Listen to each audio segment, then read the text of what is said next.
Hi everybody, good to see you again or be speaking to you again, whatever format you're getting this from, via, whether it's from YouTube or via podcast. It's just so good to be with you again. And I'd like to tell you a little bit of a story about what I do each week. So, most of my income actually comes from gardening and looking after people's gardens, doing odd jobs around gardens, and mowing some lawns, trimming trees, trimming hedges, weeding. I hate weeding. um, but one of my particular gardens that I look after is actually a farm and a garden, and it's quite large. And I go there for like 2 days a week, and it's one of my favourite places to go to. And sadly, it's up for sale, and I think it might be getting sold quite soon. But regardless, it's actually quite a long trip for me to take each week to this place, and so because I live in Albany, which is sort of north of Auckland, and this garden in particular is in a lovely little country area called Clevedon, which is in to the south of Auckland, and normally it takes about 50 to 55 minutes drive for me to take, and so I go there probably every Tuesday morning, and I leave quite early to try and beat the traffic on Auckland's motorways. And so I drive out there, and it's dark, and often I get there just at daybreak or just before sunrise. And it's one of the most exquisite drives that I do. You're going over steep hills and through valleys, and then there's a stream that runs alongside the road, and little sailing boats are nestled into the bank. It's just magic. But it's particularly beautiful on those mornings, and particularly this week.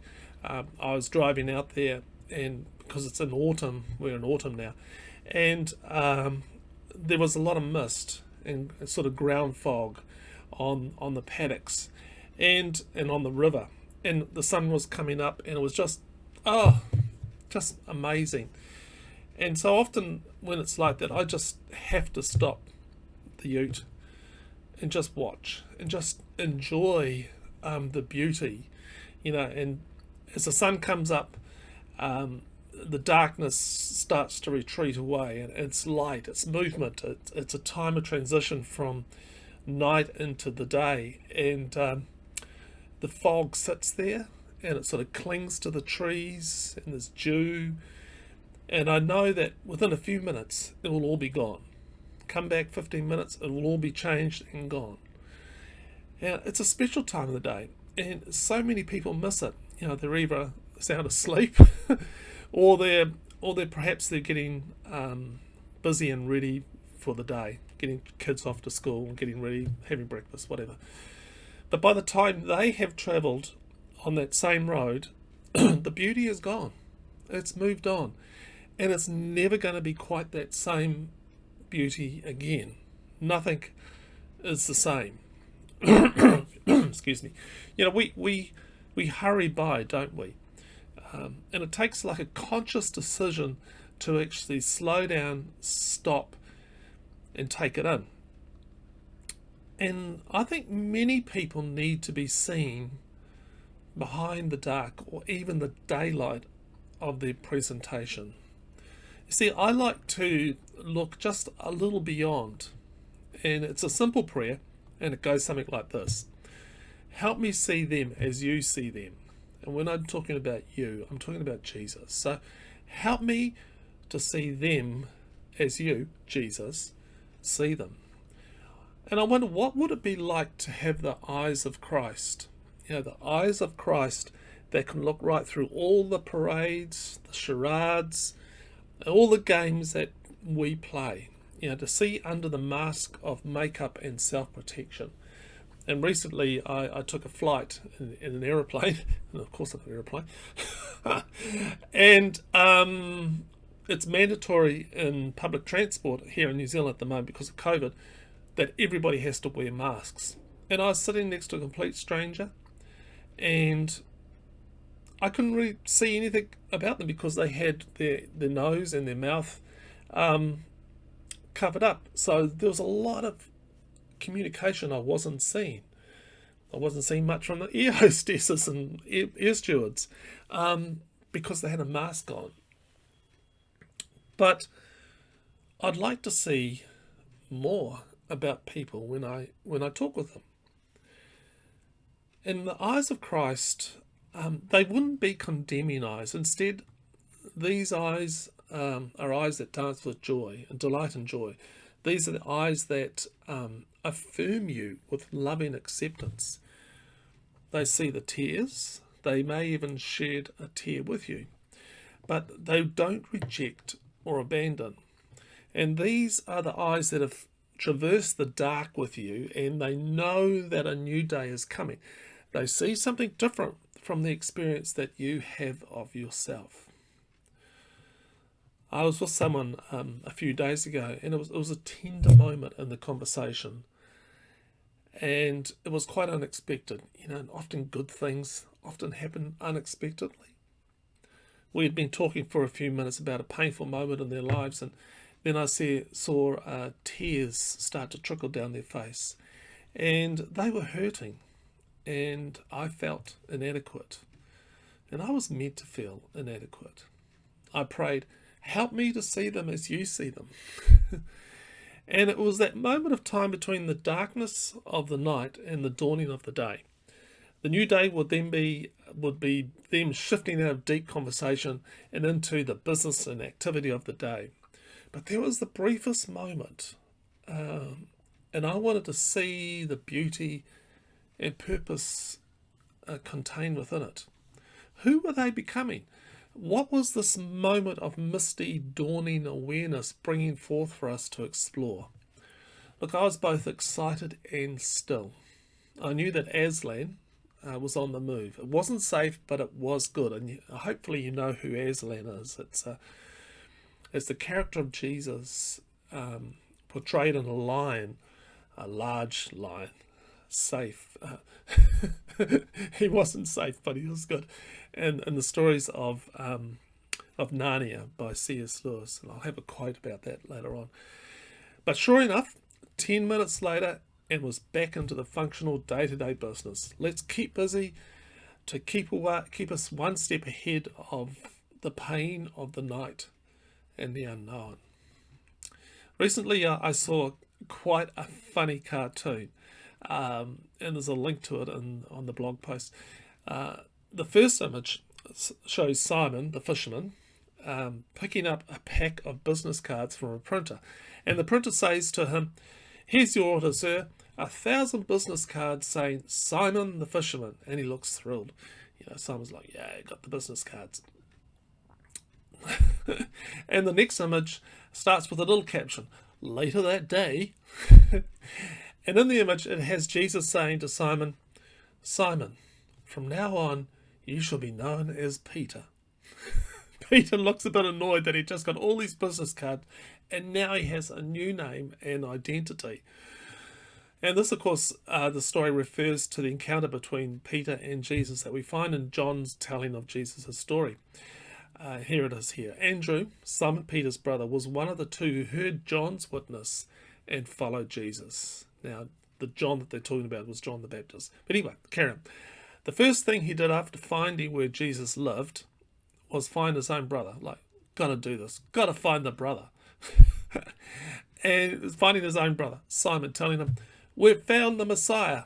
Brackets, that is the Christ, the anointed one. Yeah, we've found the anointed one. Wow. So, he immediately led Simon to see Jesus. Jesus took one look up and said, you're John's son, Simon. From now on, your name is Cephas, or Peter, which means rock.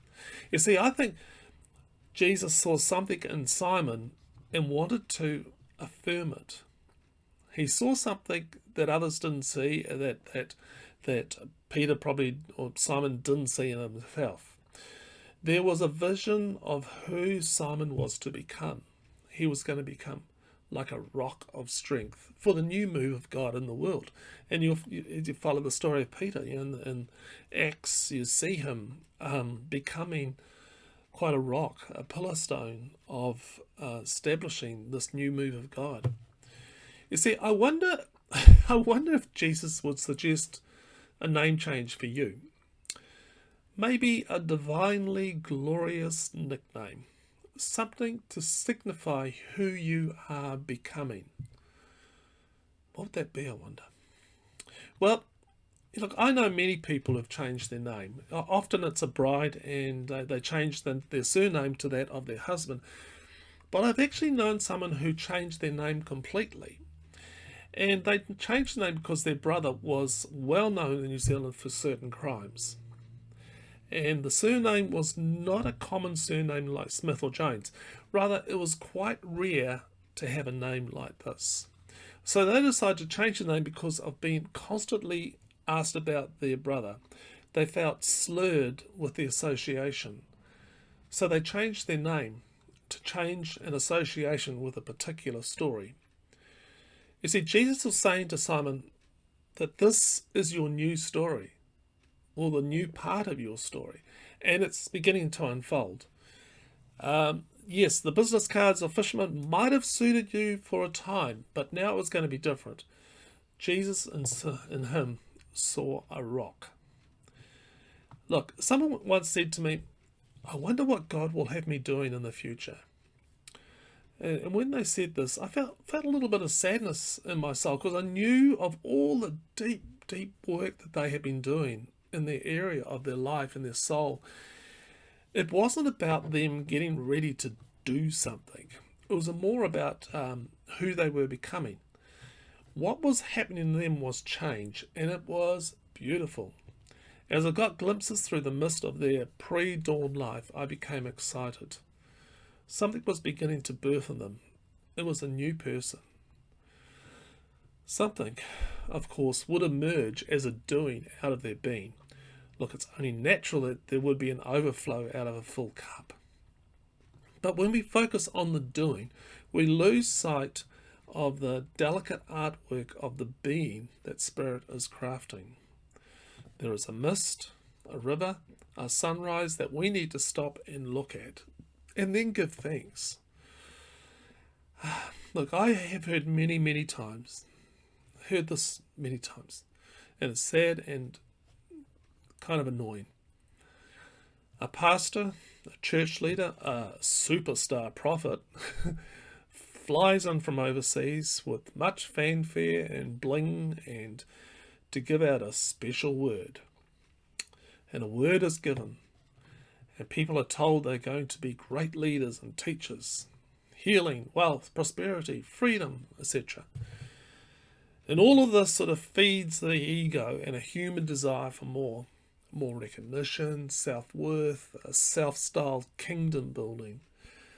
And look, how many times have people had their hopes built up by overinflated puffballs?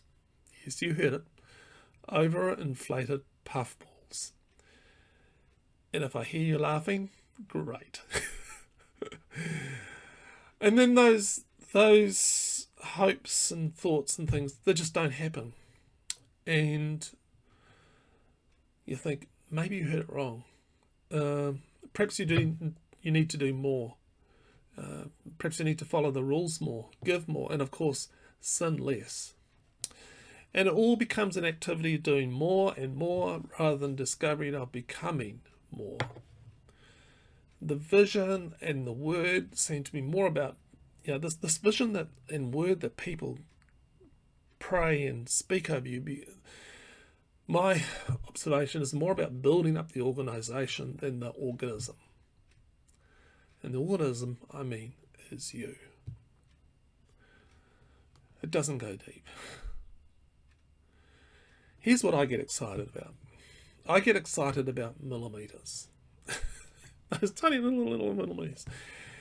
And those tiny little millimetres changes in the soul. In writing to a church that was at risk of becoming really bound up in law and fundamentalism, Paul wrote about what to look for in one's becoming and not doing. It was fruit. And here's the passage which I've kind of adapted. What happens when we live God's way? He, or they, bring gifts into our lives, much the same way that fruit appears in an orchard. And look, I know what it's like to grow an orchard. It takes time. Years and years from the time you plant a tree or you graft a tree, and you've got to wait season after season, and then the tree starts to produce a few fruit the first year, or after 3 or 4 years in the ground, and then it might be years and years and years of abundant fruit, and you can't stop the tree from fruiting. But let's get back to it.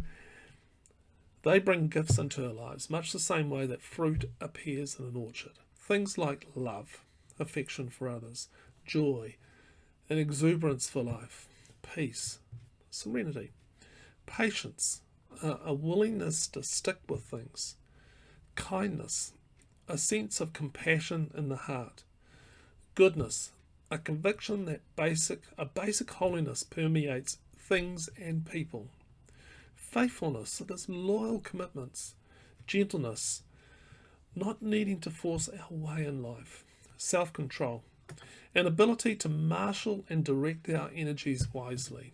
And that's from Galatians 5:22-23, and it's kind of the Message version. Look, when I'm in those tender moments of transition with people, those misty mornings moving from dark to day, I look for the millimetre growth of fruit. And I've seen fruit grow, from a little flower, and it grows and grows and grows. And I ask, how is patience growing in this person? Are they learning to be kind to themselves and others? The fruit of love is coming along well, and they are so gentle with their tender heart. What about the joy that is starting to bubble through the rocks of pain? There's a new sense of peace in this person, and it's starting to settle on disturbed times. And I think to myself, yes, Aslan is definitely moving in this one. Here's some quotes for you to consider. Here's this big one about Aslan, my favourite line. They say Aslan is on the move, perhaps has already landed. And now a very curious thing happened. None of the children who knew who Aslan was any more than you do. But the moment the beaver had spoken these words, everyone felt quite different. Perhaps it has sometimes happened to you in a dream, that someone says something which you don't understand, but in the dream it feels as if it has some enormous meaning, either a terrifying one which has either a terrifying one which turns the whole dream into a nightmare, or else a lovely meaning, too lovely to put into words, which makes the dream so beautiful that you remember it all your life, and are always wishing you could get into that dream again. It was like that now. At the name of Aslan, each one of the children felt something jump in its inside. Edmund felt a sensation of mysterious horror. Peter felt suddenly brave and adventurous. Susan felt it as if some delicious smell or delightful strain of music had just floated by her. And Lucy got the feeling that you have when you wake up in the morning and you realise that is the beginning of the holidays, or the beginning of summer. Don't you just love that? C.S. Lewis, Lion, Witch and the Wardrobe. To write like C.S. Lewis. Lord, yes. Richard Rohr says this: God walks with us into our fears, to feel them, to own them, to let them teach us. Whoa. Larry Crabb, my friend Larry Crabb. A spirit-inspired vision sometimes includes an idea of what a person could do, but it always centres on who that person could become. And this is from Bruce Cockburn, favourite musician. When your love is in a dangerous time, sometimes you're made to feel as if your love's a crime. Nothing worth having comes without some kind of fight. You got to kick at the darkness till it bleeds daylight. Some questions. When listening to someone and you suddenly feel inadequate, what is your first response to their becoming? Number 2, what are you gently curious about in the other? What are millimeters of fruit growth that will fill you with intrigue? And number 3, was there a little phrase or sentence that I spoke in this podcast or vlog or whatever you're watching, doing, how you're receiving it? Is there a little phrase or sentence that really spoke to you? What whispered, "This is for you"? Hey, thank you so much for watching or for listening. Just a big thank you. And I'd just love to hear from you. Email me, please email me. I really love to hear from my readers, my viewers, my listeners. It inspires me. It helps me to know whether I'm on the right track or not. It's just part of being community. And from last week's podcast or blog, whatever, I got some really cool emails and they were so encouraging. So please email me. I really do like to hear, and I will respond to you. And just finally, just a big thank you to those people who support Turning the Page via Patreon or some other way. Just so thank you so much for that. And if you want to be part of that community, it's just go to turningthepage.co.nz/support. And until next week, I pray that you may have misty moments where there's a transition in a conversation and you sense that there's something happening here and I need to sit and watch and listen for those fruits and encourage those fruits to grow. Okay, thanks, and we'll see you next week. Bye.